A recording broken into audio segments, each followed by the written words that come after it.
मोहतरम हमीद मुगल साहब।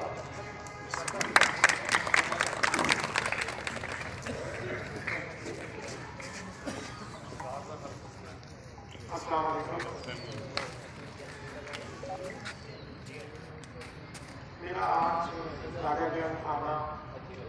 और आप लोगों से मुलाकात करना, आप लोगों को यहाँ बुला के ये सारी गुफ्तगू करना, इसका सिर्फ और सिर्फ एक ही मकसद है कि आप लोगों को जो 40 साल से पुराना इस्तेमाल का जरीना का पेंडिंग पड़ा हुआ है, जो किसी न किसी बहुत सारी बातें हैं जो करने बैठो तो कई घंटे चाहिए, लेकिन मैं चंद मिनट में बहुत सारी चीज़ें तो आपको पता है, चंद मिनटों में मैं सारी चीज़ों को समाप्त करना चाह रहा हूँ कि तकलीफ मुझसे ज़्यादा आप लोग जानते हैं कि जिस मौजे में इस्तेमाल शुरू हो जाए और इस्तेमाल चलता रहे और मुकम्मल ना हो तो वहाँ पे क्या खराबियाँ, क्या मुश्किलात, क्या परेशानियाँ आती हैं, वो मुझसे ज़्यादा आप लोग फेस कर रहे हैं। जैसे मोहतरम भाई ने बताया कि एक नस्ल ख़त्म हो गई, दूसरी ख़त्म हो गई, तीसरी चल रही है और काम भी वैसे ही चल रहा है। तो मैं सारी बातों के बाद ना मैं ये आपसे कहना चाह रहा हूँ, ये सारी बातें हुई, मैं मेंबर साहब के पास मीटिंग में गया, वहाँ पे ये बात हुई, तो मैंने अल्हम्दुलिल्लाह आज खुद ये टारगेट मुझसे लिया कि जनाब ये काम मैं करूँगा और बगैर किसी मतलब परेशानी के करूँ, आप फिक्र ना करें। और आज आपके पास आके जितने भी आप लोगों की बातें आप लोगों ने शेयर की हैं, मकसद सिर्फ यही है कि आपने, हमारे अमले ने, पटवारी साहब ने, गर्दावर साहब ने,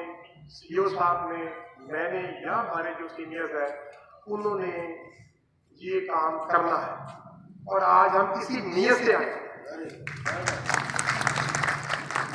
अब जहाँ तक रिकॉर्ड की बात है कि पिछला रिकॉर्ड पटवारी साहब आते रहे, तबादले होते रहे, काम होते रहे, काम नहीं भी हुए और जो लोगों ने शिकायत की है, मैं उन सारी शिकायत को दोबारा बार बार रिपीट नहीं करना चाहता, मैं सिर्फ मुस्बत बात करना चाहता हूँ। मुस्बत बात यह है कि आज के बाद हम इंशाअल्लाह दिन रात काम करेंगे और इस्तेमाल को अगले 6 से 8 माह के अंदर मुकम्मल करने की पूरी कोशिश।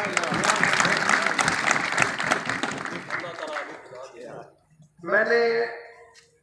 सारी सूरत हाल देखी और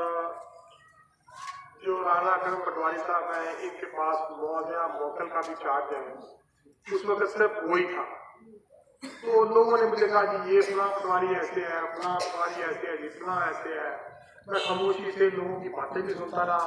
उन लोगों को काम भी देखता रहा। अपने तौर पे जो मेरे पास साइलान तशरीफ लाते रहे, मैं उनसे गाए बगाए ये नॉलेज, ये इल्म, ये पूछता रहा कि यार कौन बंदा काम करने वाला है, ताकि मुझे अवामी राय का पता चले कि पब्लिक के बारे में, इस पटवारी के बारे में क्या सोच है, क्या उनका सम्मान है, क्या वो सोचते हैं और कौन सा बंदा यहाँ पे काम कर सकता है। लिहाजा राना अकरम साहब को मैंने जाके वहाँ पे इनका रिकॉर्ड देखा, जो लोगों ने यहाँ मुझे बताया कि ये जो रिकॉर्ड इन्होंने यहाँ 10-12 साल यहाँ पे पोस्टिंग रही और रिकॉर्ड बनाया और रिकॉर्ड बना के जब इनकी पोस्टिंग वापस होगी तो ये रिकॉर्ड वापस ले गए। ये बात 100% दुरुस्त है। मैंने इनके पास वो तमाम रिकॉर्ड की फोटोकॉपियाँ देखी जो इन्होंने वो रिकॉर्ड बनाया था और इन्होंने असल रिकॉर्ड तो वो पटवारी साहबान को दे दिया और उसकी फोटोकॉपियाँ साथ ले गए। और ये मैं समझता हूँ कि जैसे मेरे मोहतरम भाई ने कहा कि पता नहीं उनकी नीयत क्या थी और वो काम करने की थी या परेशान करने की थी या कोई जेल में कोई चीज़ें थी कि कल कला मैं बहना उठा लूँगा या और बहना उठा लेगा वगैरह। तो नीतों की जो मामलात है वो तो अल्लाह के सुपुर्द है, लेकिन मुझे कम अज़ कम ये बात ये देखकर ये खुशी हुई कि वो काफ़ी सारी गिल्डें थी, काफ़ी सारे रजिस्टर थे और मैंने उन रजिस्टरों को आज से कुछ 1.5-2 माह 2.5 माह पहले की बात कर रहा हूँ। मैंने उन रजिस्टरों को आपस में 2-3 घंटे वहाँ बैठ के इनके साथ जो वहाँ बंदे उस मोकल में काम कर रहे थे उनको कहा ये मोकल का काम बात करो, मुझे ये राजा जान का रिकॉर्ड आपके पास वो दिखाएं। उनके पास फोटो कापियाँ मैंने देखी, वो रजिस्टर देखे और मैंने खुद उसकी एक एक खाते की रैंडमली कोई खाता देखे ना, 1 नंबर देखा, 25 नंबर देखा, 204 नंबर देखा, तो मैंने देखा कि क्या इन्होंने जो रिकॉर्ड उसमें तैयार कराया था, क्या उसमें कोई जान है या ये किसी बेईमानी करप्शन की बुनियाद में ये सारा रिकॉर्ड ज़ाहिर तौर पर मैंने बनाया हो और बैकग्राउंड में कुछ और है। मैंने अपनी तरफ से जब उसकी पड़ताल की तो मुझे बड़ी खुशी हुई, जिसका मैंने इजहार किसी के साथ नहीं किया। और मैं आज आपके साथ भी इजहार कर रहा हूँ कि क्योंकि मुफाद और नुकसानात आप लोगों के हैं।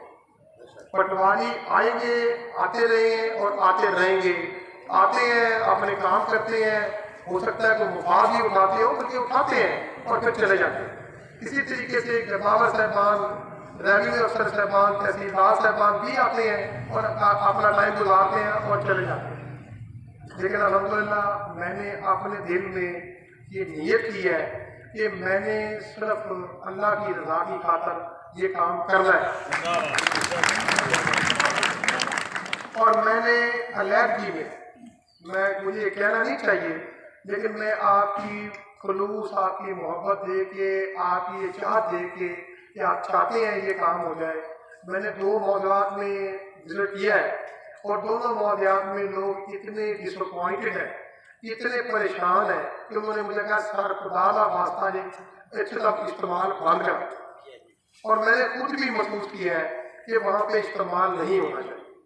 बेशक वो 15-15 साल से 20-20 साल से मामला है, लोगों ने अपनी ज़मीनें बेची हैं। ये देखो इस्तेमाल है क्या, मैं 1-2 मिनट में ना आपको इस्तेमाल के बारे में पता आपको, लेकिन फिर भी मैं बताना चाहता हूँ कि लोगों के ज़हनों में ना मेरे पास अपीलें चल रही होती हैं मुख्तलिफ मौज़ों में। 20-20 साल हो गया, इस्तेमाल मुकम्मल हो गया है और अब उनकी अपीलें मेरे पास चल रही हैं। इस्तेमाल क्या है, इस्तेमाल के फ़वाइद क्या, इस्तेमाल का मकसद क्या था। जब ये कानून आया तो ये था कि एक गाँव में किसी बंदे के पास जो उसने ज़मीन खरीदी है या उसके बाप दादा की है या उसको विरासत में मिली है या उसके ननियाल से ददियाल से कहीं से भी उसको ज़मीन आई है, तकसीम होकर दूसरे खाते में भी है, यहाँ भी ज़मीन है, वहाँ भी है, 2 एकड़ वहाँ पे है, 2 एकड़ वहाँ पे है, 4 एकड़ वहाँ पे है, तो उसको वहाँ से वहाँ जाना, वहाँ काश करना, वहाँ ट्रैक्टर चलाना, वहाँ हल चलाना, वहाँ पानी देना, अपनी फसल की हिफाजत करना, उस सारे मसाइल के हल के लिए गवर्नमेंट ने सोचा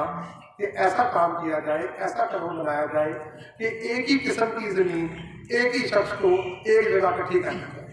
ताकि उसको काश्तकारी में आसानी हो जाए। वो आए, उसकी एक ही जगह ज़मीन हो, वो उसको काश्तकारी करे, अपनी हिफाजत करे, अपनी फसल अपने काटे और अपने पास ले जाए और उसके पूरे मुफाद हासिल कर सके, उसको परेशानी ना हो। लेकिन वक्त के साथ साथ इसमें खराबियाँ क्या हुई कि एक तो इस्तेमाल लंबा होता गया और दूसरा ये है कि जो साहिब सनअत लोग थे, अच्छे नंबरान उन्होंने ले लिए, जो बेचारे जिनकी कोई पहुँच नहीं थी, सारे फजूल नंबरान उनको दे दिए। तो ये भी गलत है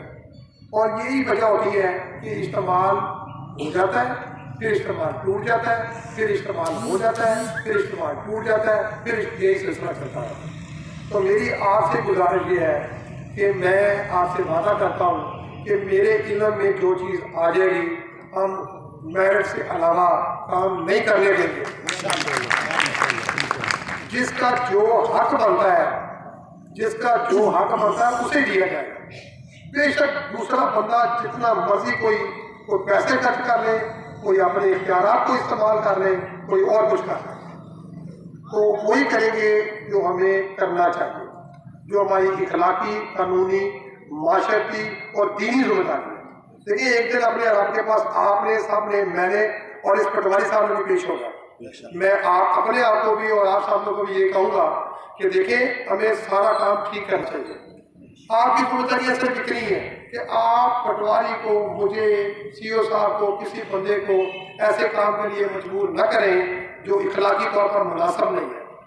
और इनके लिए भी, मेरे लिए भी यही बात है कि हमें कोई गैर इखलाकी काम नहीं करना चाहिए। बेशक हमें